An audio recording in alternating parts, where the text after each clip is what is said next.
અને એવું કહેવાય છે કે જળ સાથે ક્યારેય જોખમ ન લેવું જોઈએ, કારણ કે એ મોત તરફ પણ ક્યારેક દોરી જાય છે. દ્વારકામાં આજે કંઈક એવું જ થતા રહી ગયું, કારણ કે ગોમતી નદી સવારે શ્રદ્ધાળુઓ પાર કરી રહ્યા હતા અને અચાનક જ પાણીનો ખૂબ પ્રવાહ વધી ગયો અને એના કારણે શ્રદ્ધાળુઓ ફસાઈ ગયા હતા.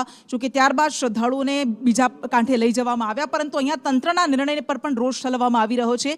જે સુદામા સેતુ એ સામાન્ય શ્રદ્ધાળુઓ માટે હતો, એ વીઆઈપી માટે જ કેમ ખુલ્લો મૂકવામાં આવે છે, એવા પણ સવાલ ઉઠી રહ્યા છે. વધુ વિગત આપશે અનિલલાલ.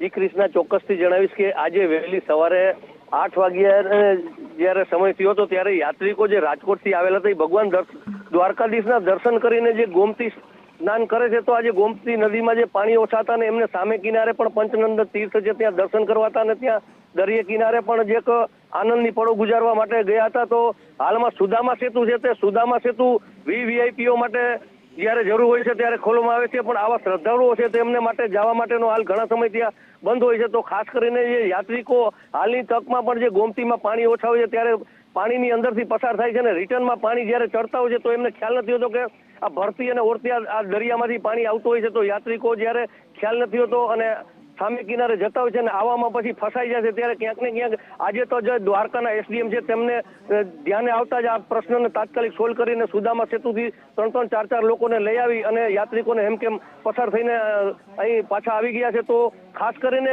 વાત કહેવાની છે કે સુદામા સેતુ અથવા તો ખોલે ને કાં કોઈ એવી વૈકલ્પિક યાત્રિકોની વ્યવસ્થા કરે કે સામે કિનારે આવી જઈ શકે. જી કૃષ્ણ. જી બિલકુલ અનિલ, આભાર આપનો. એટલે